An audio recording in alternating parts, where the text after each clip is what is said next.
Hello, everyone. Welcome to our Triangles Meditation Group, a weekly webinar. Today is April 3rd, 2023. And so as we do each week, let's begin by linking with the group, the worldwide group of Triangles members everywhere, and followed by the sounding of the noontime recollection.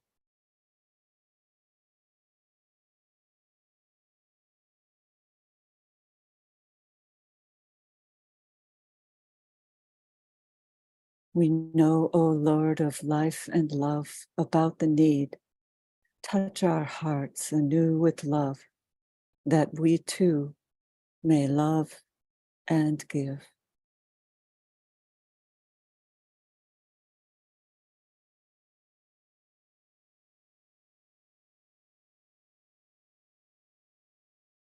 We always like to extend a special welcome to those of you who might be new to the work of Triangles, and to introduce some thoughts related to this daily planetary service, and encourage you, if you are so inclined, to form a triangle, which can be done by placing your name in the chat box here, or going to the Facebook group, Triangles Meditation Group, or going to a special bulletin board that's available on the triangles.org website, where you can link up with people throughout the world who are looking to form triangles.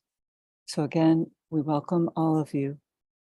And this weekly webinar is also provided so that those of us who are already members of Triangles can come together each week and participate in a meditative visualization to support and strengthen this planetary service. Triangles is a visualization technique using the power of thought and prayer to uplift and transform consciousness. It was established in 1937 by the Tibetan master as a service project of the Arcane School. And so all school members, but anyone so inclined, is encouraged to do what they can to promote this work so that the network can build and strengthen, particularly as we move towards the period of the externalization. The work is simply related to establishing lines of lighted, loving communication between yourself and two Triangles partners. These people can be in your local community, in your family, or on the other side of the planet. It really doesn't matter. And you don't have to coordinate the work at the same time each day, making it easy to establish these relationships mentally, spiritually, and in a spirit of goodwill to all humanity. So once you visualize your triangle, you place it within the larger planetary network of triangles. And as the visualization is enhanced, you sound the great invocation, which is a perfect vehicle for the distribution of light and goodwill, which is what is released through this work. And it filters through the etheric network, the energy body that surrounds the great life of planet Earth. And through this means, we help to reconfigure and transform the planetary etheric from a network of squares, which is primarily the present manifestation of our etheric network, which is related to the personality and to a non-sacred planet, such as Earth. And we work to transfigure this network into a network of triangles, which is reflective of the soul and of a sacred planet. So it's a long-term project. You don't become a sacred planet overnight, but through the daily work of Triangles members and those who are participating in this work from the other side, those within the spiritual hierarchy and beyond, we know that much is being done to transform our planet into a sacred planet. And we're told that on the inner planes, that momentous task has already been accomplished, and that now we're in the long and challenging process of precipitating that sacredness onto the physical plane. So again, welcome to you all. And after our triangles meditation today, we'll be opening up the meeting to a longtime co-worker from Hungary named Judith Hegedus. She has a keen interest in the role of goodwill in international relations. And she's been working in education for 15 years, first focusing on global student mobility, and she's now heading a Catholic private school foundation in Austria. And her topic today will be the inner voice as a guide in decision-making. And I know Judith, and I can testify that she is a person who definitely embodies her topic that she will be speaking about. So we really look forward to welcoming Judith.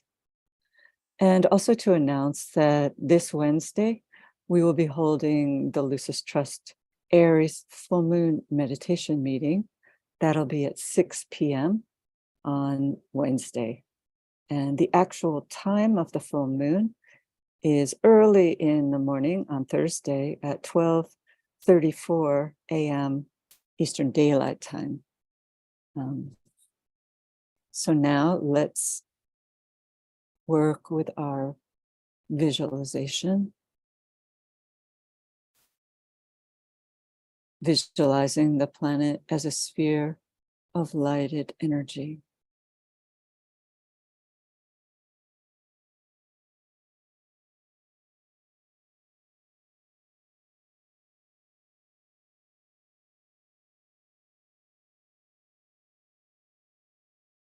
And within that sphere, let's visualize a triangle composed of the three planetary centers. Shambhala, the head center, the spiritual hierarchy, the planetary heart, and humanity, the planetary throat center.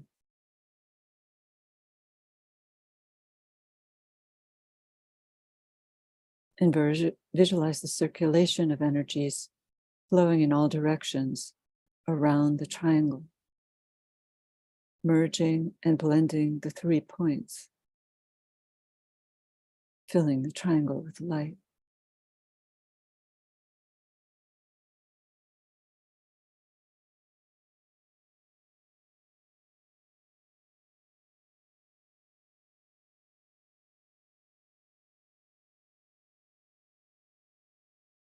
Now we invoke the spiritual will and bring down that energy and evoke the Christ embodied as a 5-pointed indigo star in the center of the triangle.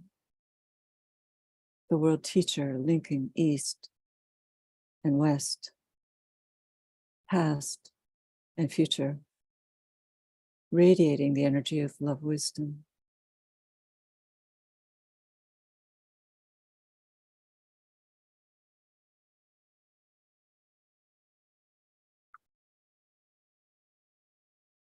And at the center of the star, visualize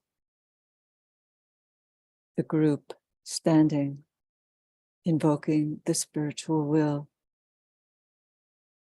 and visualizing the 3 spheres of the planetary centers coming into alignment and forming one sphere, the sphere of the new group of world servers.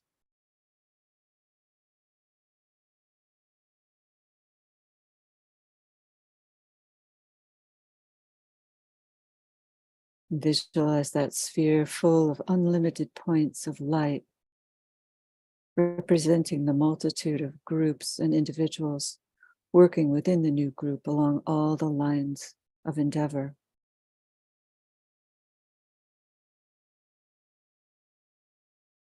We breathe in soul energy and breathe it out through the group and throughout all humanity, through the planetary network.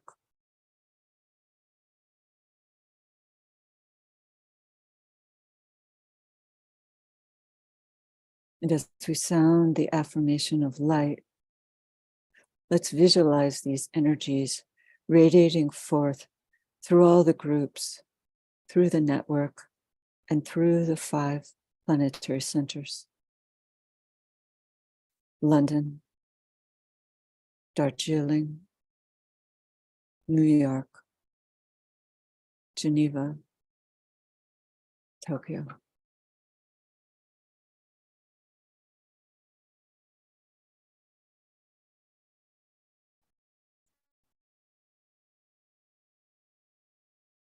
Linked with the group and with the hierarchy, we sound the mantra. Radiance, we are, and power. We stand forever with our hands stretched out, linking the heavens and the earth, the inner world of meaning and the subtle world of glamour. We reach into the light and bring it down to meet the need. We reach into the silent place and bring from thence the gift of understanding. Thus with the light we work and turn the darkness into day. Om.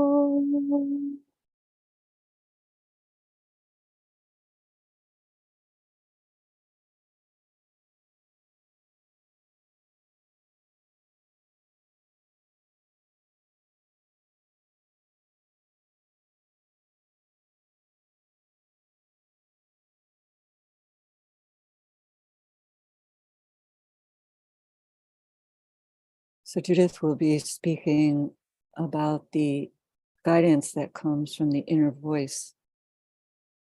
And that reminded me of a favorite section of mine from Esoteric Psychology 2, which is related to the urge to the creative life. It's a different techniques that the Tibetan gives, different understandings that relate to the different ray energies. And clearly from the title of this technique, Urge to the Creative Life, we can relate it to the 4th ray and therefore to an energy that is coming in and an energy that has been challenging for humanity to deal with in the past centuries. And perhaps, he says, through the influence of the accompanying energy of the planet Saturn, that humanity will, through a more disciplined and balanced approach to this energy, be able to utilize it in a more effective manner.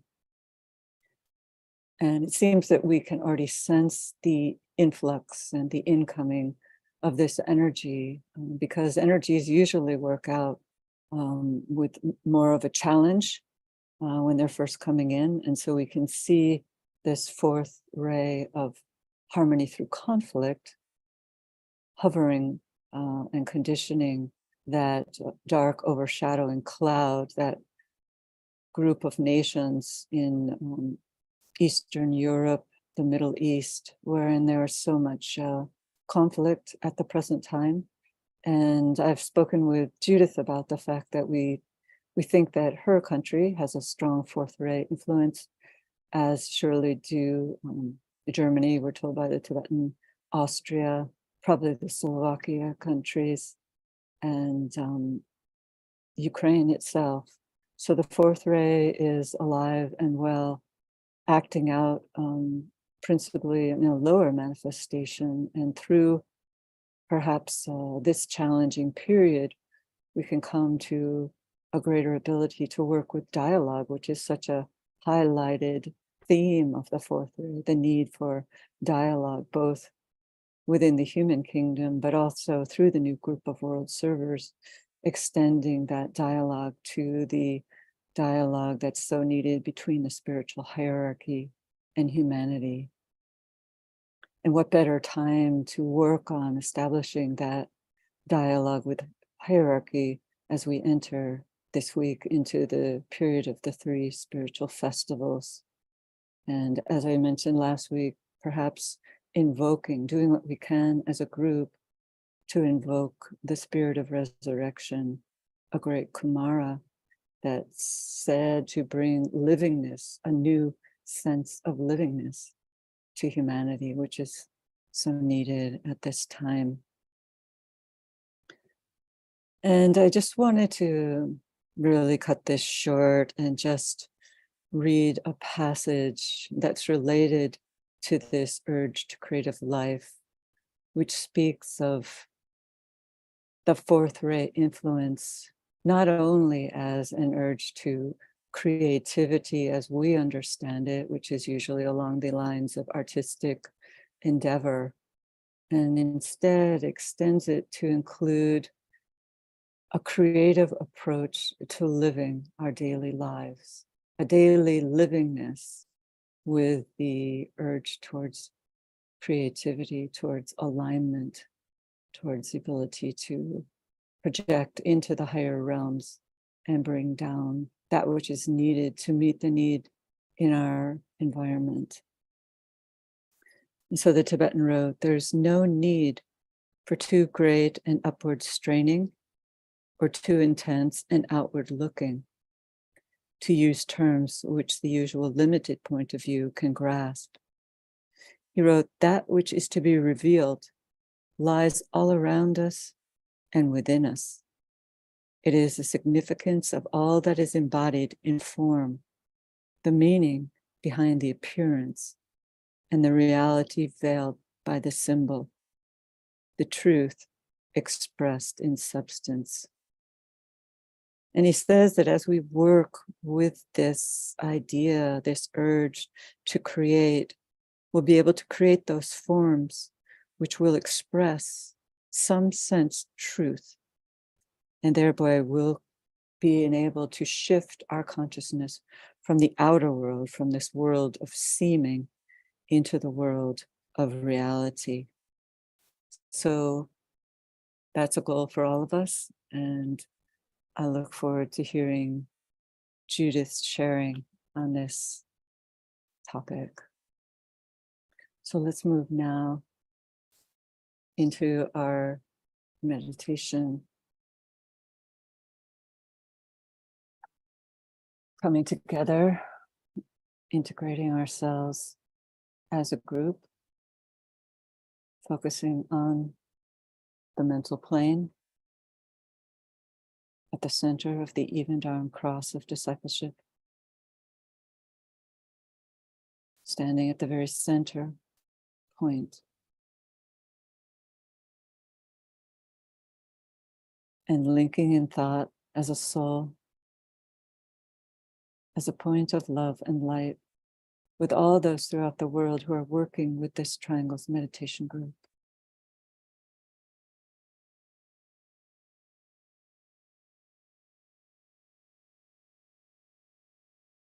And we project a line of lighted energy towards the spiritual hierarchy as we sound together the affirmation of love. In the center of all love, I stand. From that center, I, the soul, will outward move. From that center, I, the one who serves, will work. May the love of the divine self be shed abroad in my heart, through my group, and throughout the world.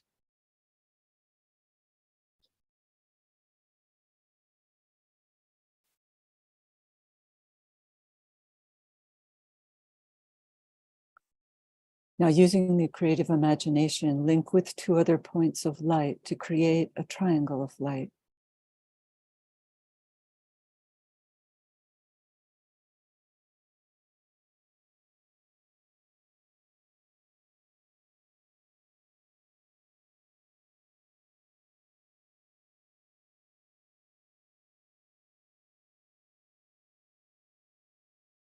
And visualize the triangle in which you are working as an essential part of the worldwide Radiant Triangles network.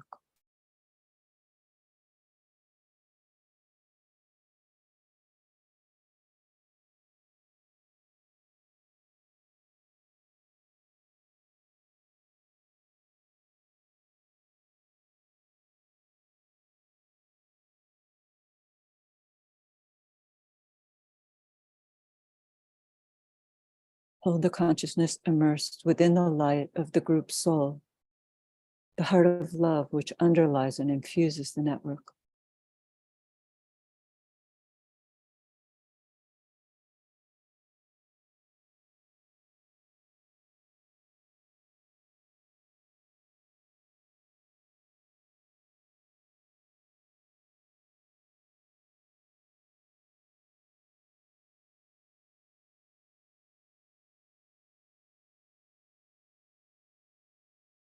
Now lift the consciousness to the world teacher who stands as the heart of love at the center of the spiritual hierarchy and also at the center of each triangle.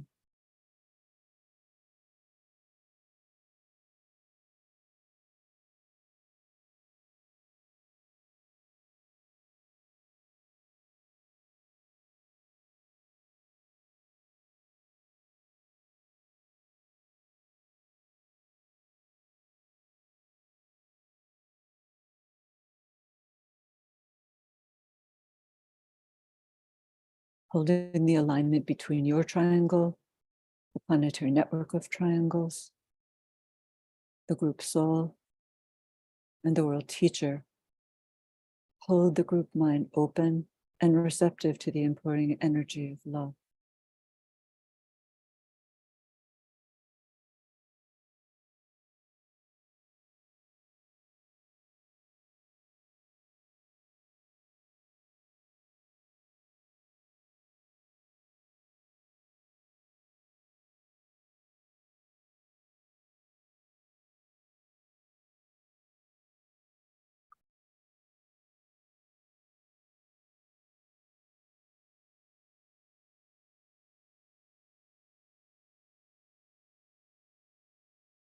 Precipitation. Visualize the energies of love, light, and goodwill circulating in and around the triangle's network from point to point and flowing out through the network into the hearts and minds of people everywhere.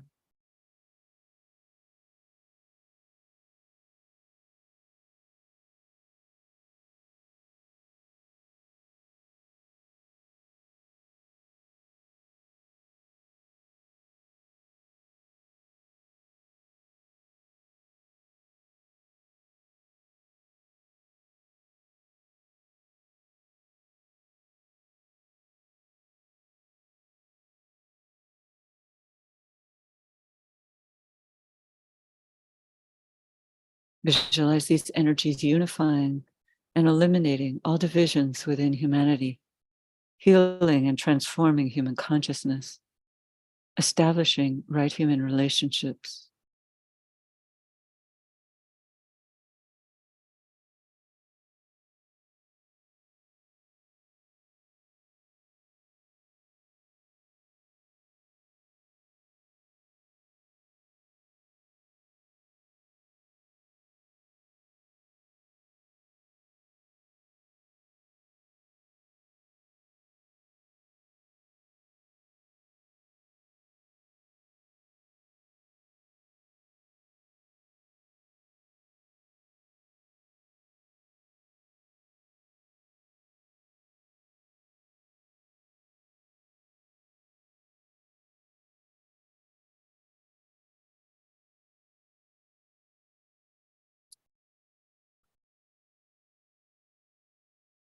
Now linking together as a group, we sound the mantra of unification.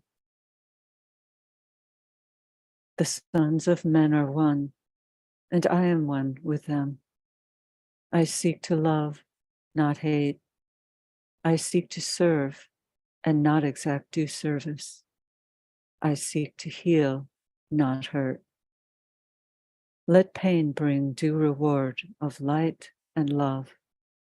Let the soul control the outer form and life and all events, and bring to light the love that underlies the happenings of the time.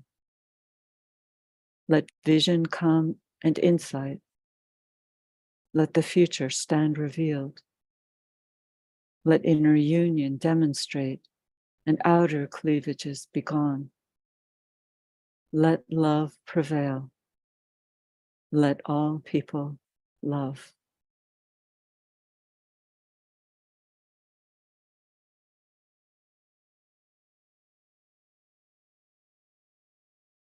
Visualize the whole planet a light with triangles. See new triangles being formed everywhere.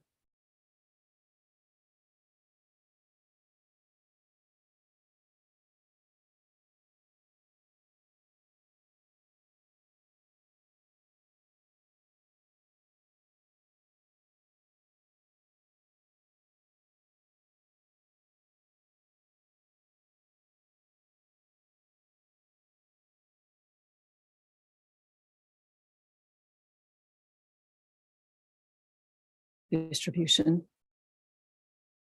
Sounding the great invocation, silently or aloud. And as we repeat each stanza, let's visualize the network acting as a link between the world of spiritual realities and humanity, as a channel through which light, love, and divine purpose may flow into human consciousness. From the point of light within the mind of God, let light stream forth into human minds. Let light descend on earth. From the point of love within the heart of God, let love stream forth into human hearts. May the coming one return to earth. From the center where the will of God is known, let purpose guide all little human wills, the purpose which the masters know and serve. From the center which we call the human race, let the plan of love and light work out, and may it seal the door where evil dwells. Let light and love and power restore the plan on earth. Om.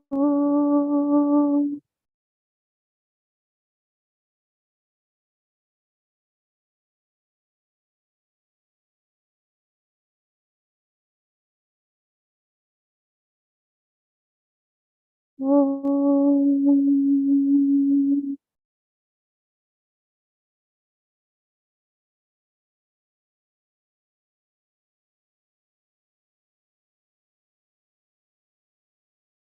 Om.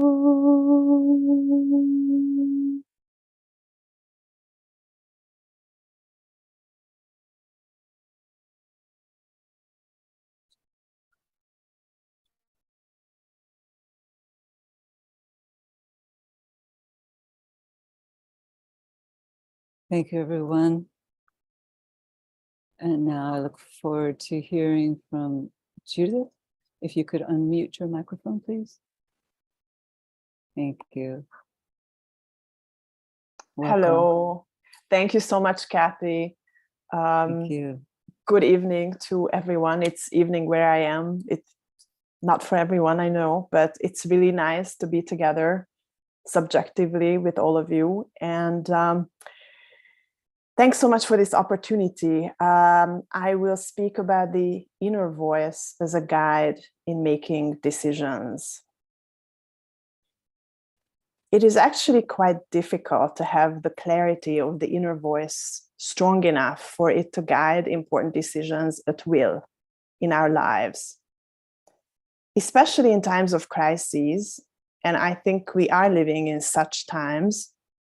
It is difficult to even sense the presence of the inner voice on a daily basis. Often, it seems all kinds of voices speak to us from all kinds of directions. The definition itself of the inner voice can also be interesting as well as challenging. Is it the soul speaking to us?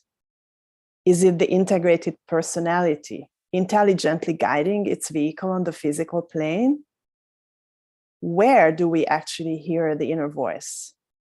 At the top of our head? in our hearts,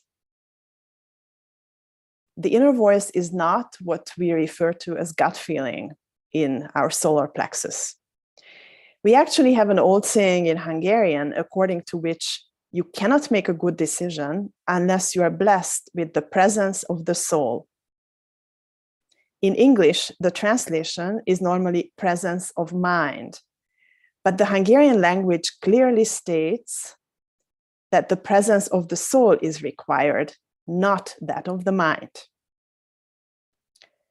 This is often used to describe good decisions made in grave, often life and death situations, where one cannot analyze all the available information to arrive at a decision, either because information isn't available or there isn't enough time to analyze.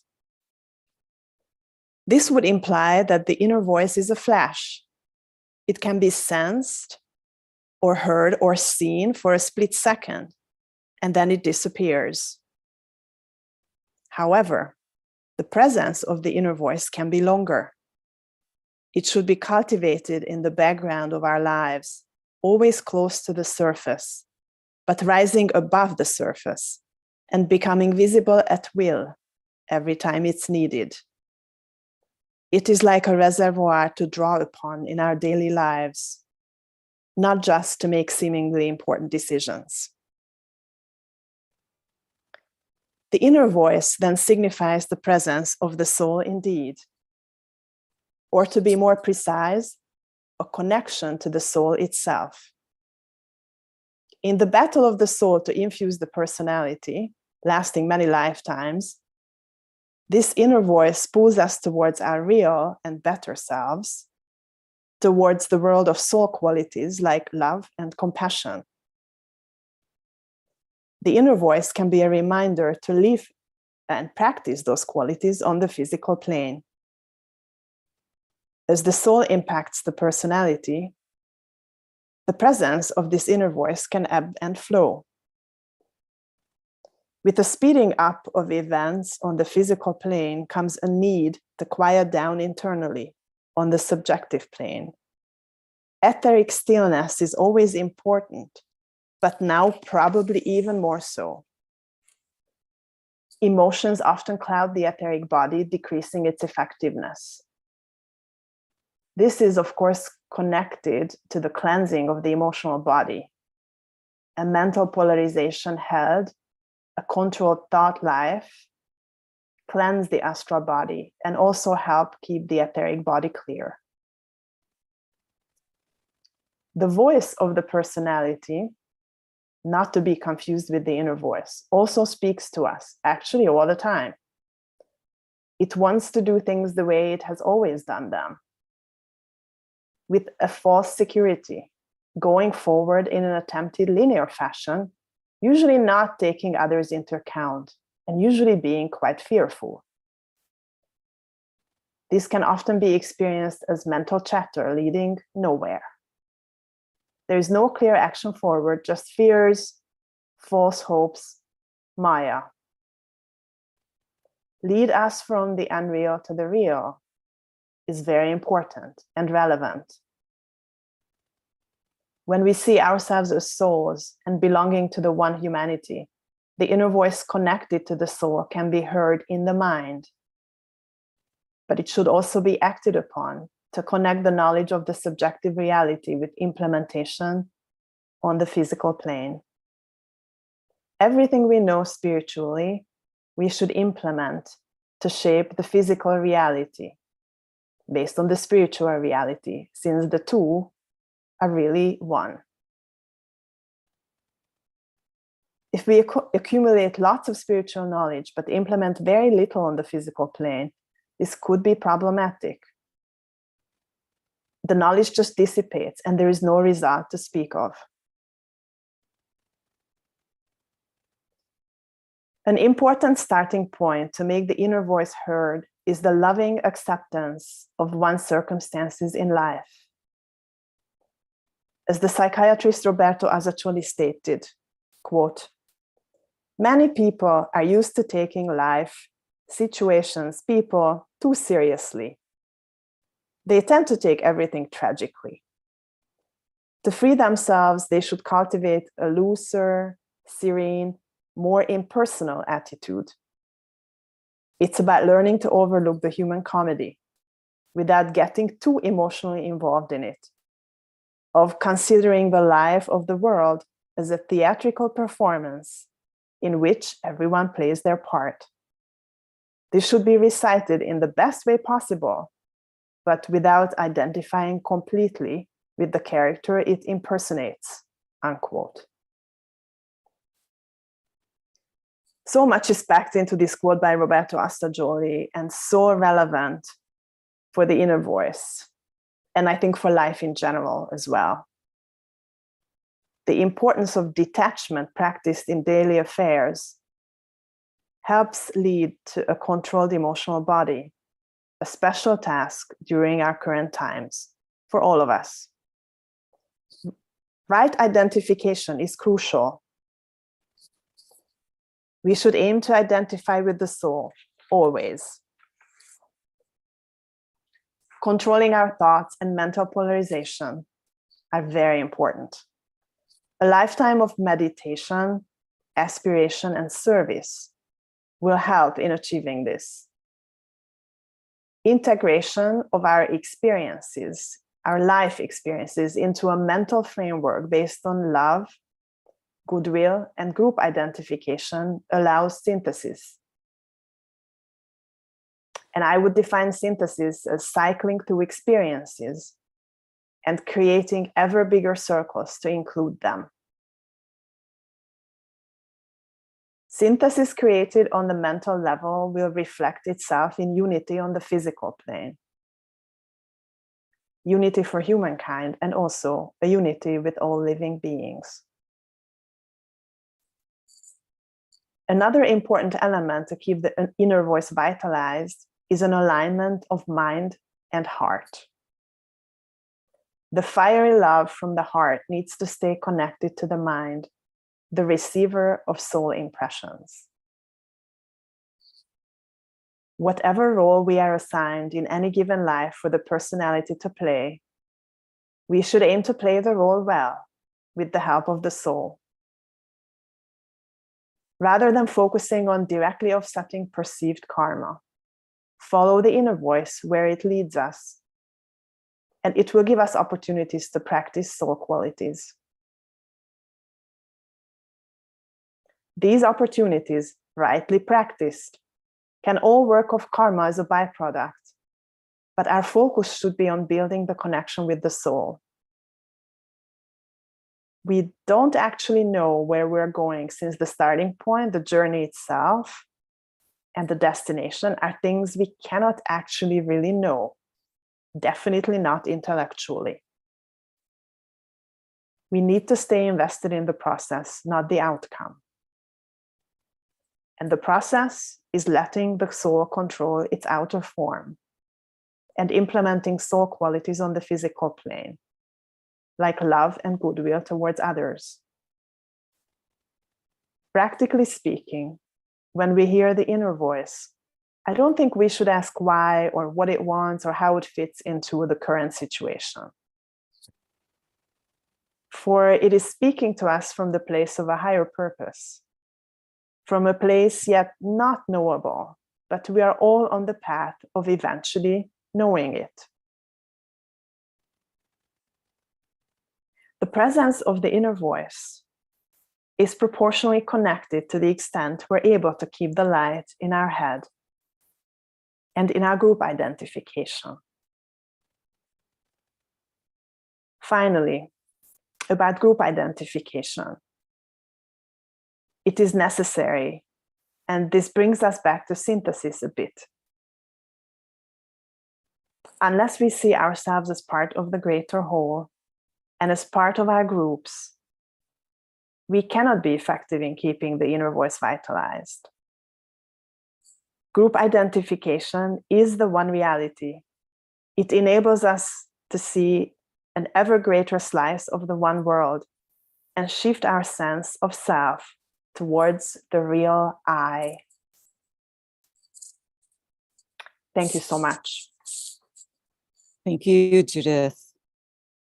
It's Very deep. Your thoughts are always deep, yet out of your own experience. Therefore, they ring so true. So thank you so much for sharing with the group. I have a few questions before we open it up to the group, and we have sufficient time to do both. So I wonder how to distinguish among the many inner voices that we hear in our head. And this is hard. It doesn't happen without stillness, as you said, on the etheric, physical, and emotional planes. So do you have any tips on how to make that distinguishing identification of the voices we hear in our head? I'm still learning, and it's a struggle. But I think when the Tibetan talked to the disciples and wrote his letters to them, he often talked about physical plane structure, how a structured life is important, how sometimes simply sunshine is important to revitalize the etheric and the physical body. Mm-hmm. And I find that, and of course, it's always somewhat dependent on everybody's ray composition, but what I found is that a certain spiritual rhythm is also necessary, which is deeply rooted in the physical life itself. So I cannot really have chaos around me, for example, physically as well. There's got to be a certain order, but that's probably just partly my ray composition. But I think the stillness, the inner stillness, is important, but it should also be reflected in a proper rhythm and balance in the physical life, on the physical plane. I think that helps, because then it helps to keep the focus mentally. And as long as you have a mental focus, I think you're able to distinguish, because you will know where certain voices are coming from. You will know after a while, when you have some practice with a mental focus, that, for example, the personality is looking a little bit sideways, but not really, not really back. It's taking certain learned lessons and wants to do them automatically to bring you forward. So once you know that, you recognize that. And you know that that is just a personality perspective. Yeah. And you know that the soul perspective is so much more. And I also find, not to praise this group, but I also find that, for example, being subjectively together with groups, and among that, for example, triangles, for me, almost every week I'm here, that is a great anchor. Yeah, it's part of that rhythm that you were speaking of. And don't you think, I know that you are a Libra, so I will out you on that. Libra is also so vitally important at this time in planetary history, because it's governing the transition period. So I would think it's really aiding us all, and particularly those people born under that influence of this need for balance that you spoke of. Yes, I am indeed a Libra, and you outed me, because I had tremendous difficulty, actually. I thought I had tremendous difficulty making decisions until I understood, what being a Libra actually means. The two great lines of force. Yeah. That was, to me, a key enlightenment, so to say, because once I understood that, I feel like this kind of paralysis with making decisions, it went away. It became a lot easier, but I was also able to deal with the world, so to say, a lot more easily. Yeah, the balance point is the soul, and that's what you've spoken about. And it is, as he says, that it leads to Shambhala.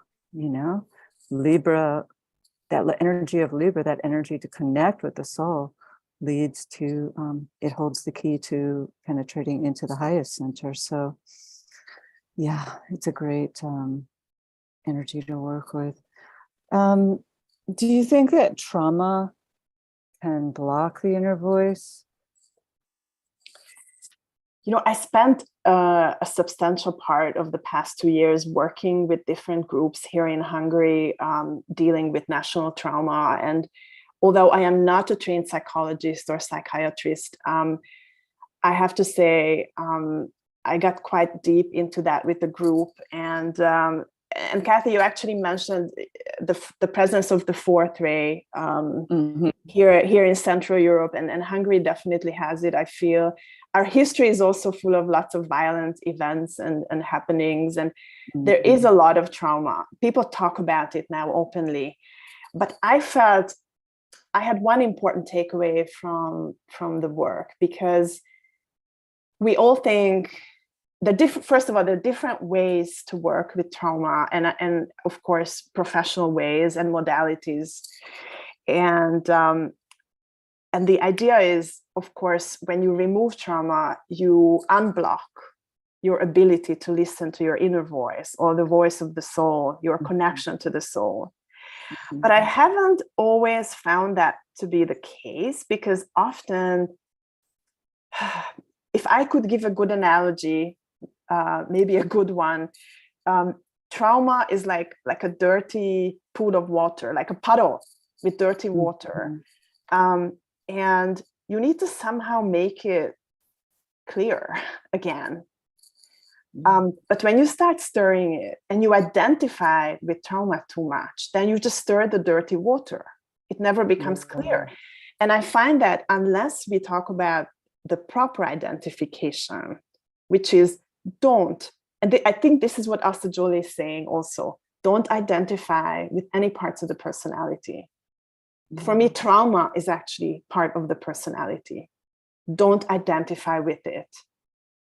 And isn't it interesting that that's one of the main tools used by psychoanalysis and most therapies today is focusing on the trauma and talking about it. And in effect, that sounds like the complete opposite of what the esoteric psychology is asking us to do, which is to focus on the soul. And I think eventually the profession will get there. Yeah. They have to get there, because more and more of us realize this. And I really got into this work with the national group. I mean, we're focusing on traumas to the nation. And that was really my takeaway. Nevertheless, I think we have to go through that stage, because certain modalities can help, as long as you also start moving towards the right identification. And that is key. What's your view? Do you think that we can correct earlier mistakes and wrong turns we've made in life when we don't listen to the inner voice? My sense is the inner voice doesn't go back, Kathy. That's my sense right now. It doesn't go back. It always asks you to treat the present moment as the starting point, always. Yeah, that's a beautiful thought. And you have to move forward from there. And I find that also to be true in any life situation. I mean, even in managerial situations, I mean, you take any given situation as a given. You make that your starting point, and then you can move forward. But without accepting, just like the Asta Jolie quote was saying, without accepting the current situation, it's very hard to move forward. Yeah. And then there's no inner voice guiding you then. Yeah, it just seems as if we, as that quote said, we have to accept all things. I recently read a quote from Blavatsky that stated exactly the same thing. And the Tibetan has said it as well, like to remain in difficult circumstances. Don't necessarily, unless it's very abusive, of course, but to remain in a difficult situation helps us to learn the karmic lesson. And only then can we move forward. Yeah. All right. Well, I think we can open it up to the group, and there are quite a number of comments. And so if anyone would also like to raise their hands, they can share audibly with Judith. Do you see the chat box, Judith? Yes. Okay, so if you see anything that you feel you'd like to comment on, please do so. Here's a hand raise, so Ellie. Hi, Ellie. Can you unmute your microphone?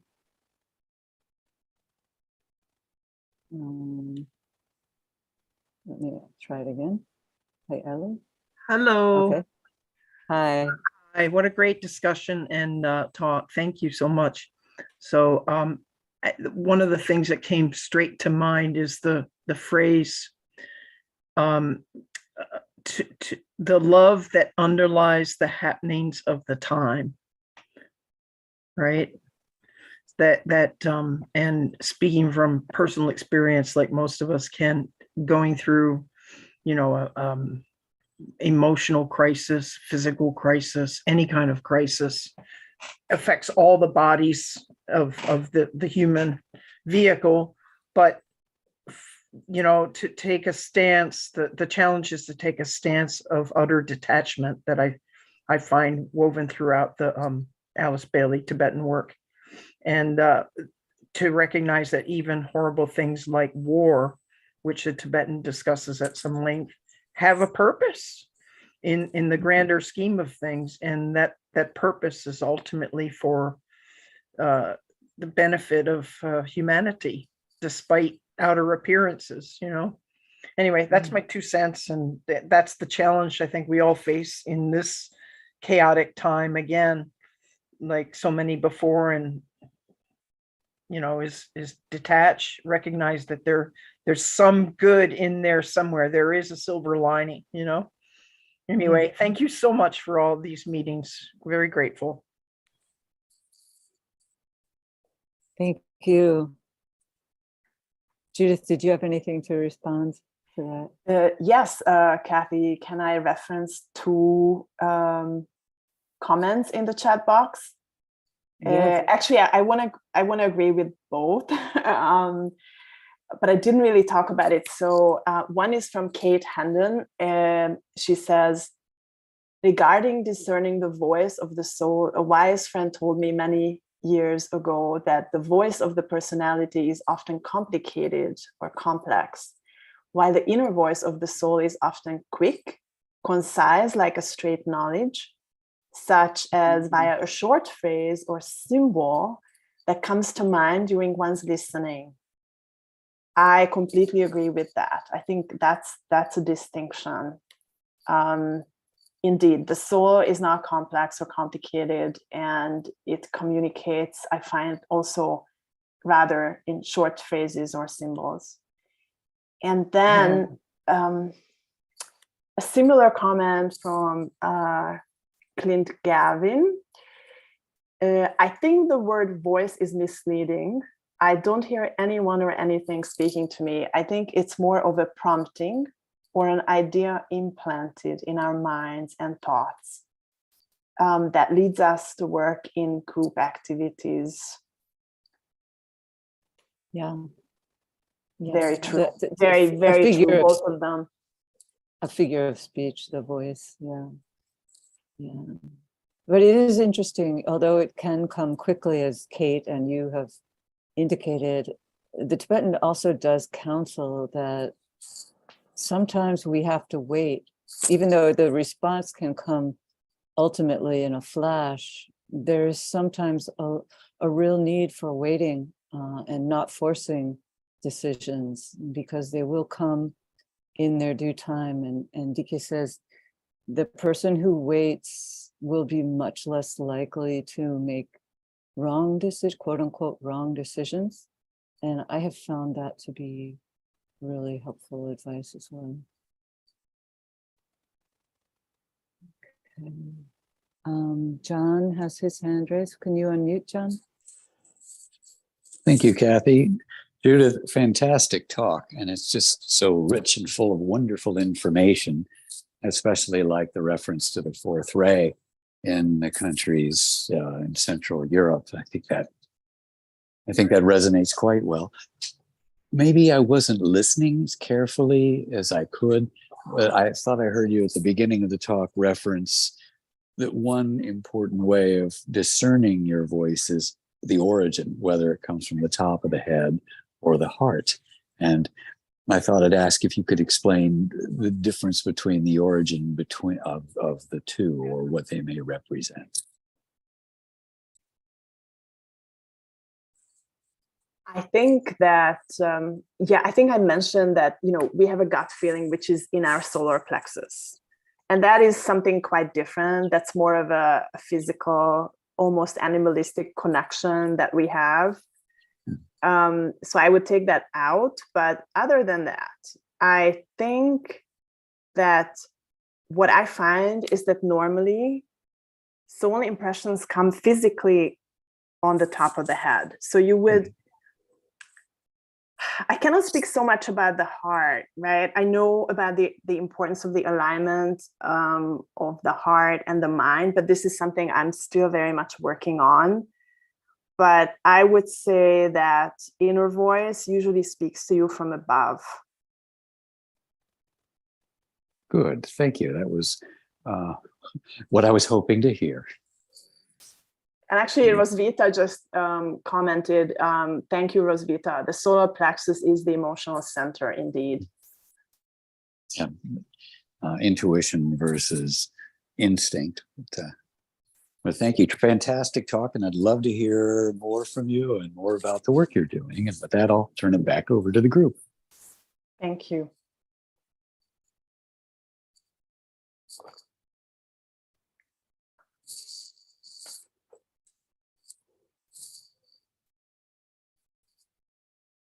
Were there any other comments that you'd like to address? Suzanne says, what about a gut feeling? I would actually say the gut feeling is from the solar plexus. So it is connected to emotions. There's a question from another Suzanne, or maybe the same one. Would you say that our intuition is our soul talking to us?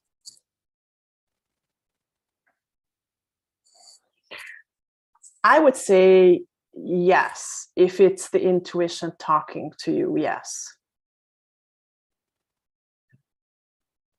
Holly asks where she can find a recording for today's meeting. It's on, you can go to various places. It's on our Triangles Meditation group on Facebook, if you're a member of that. It's also on our YouTube channel under the live link. It's also on our Inner Sight podcast, which is available on all podcast platforms. And in a day or so, it will be available on our Triangles blog, which you can get from the triangles.org website. And that will have the transcripts there as well. So there's multiple places. Maybe one last comment, if I may, Kathy. Sure. E-Hit. They are writing, with too much attachment to the outcome, I find it is more difficult to receive true intuition. I absolutely agree. We cannot be invested in the outcome. I find that it has often led to wrong decisions. We need to be invested in the process. The challenge is we have to know what the process is. And that's what the group identification is for, and the group work we are doing. So as long as we're invested in that, the right decisions will be made. Just being invested in the outcome is not the right approach. Yeah. And also it's helpful to always keep in mind that we learn profound lessons from our mistakes in life. So mistakes are not, quote unquote, really mistakes. They're just perhaps a temporary detour through which we might learn many things that we might not learn otherwise. So it's good to keep that in mind. All right, Judith. Well, thank you so much.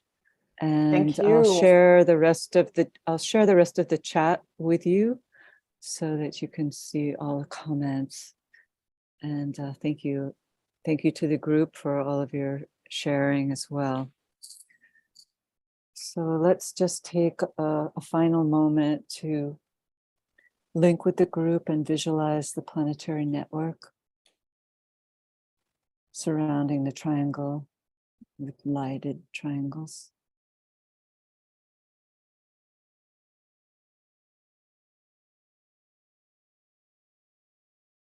And with sound, the Om. Om.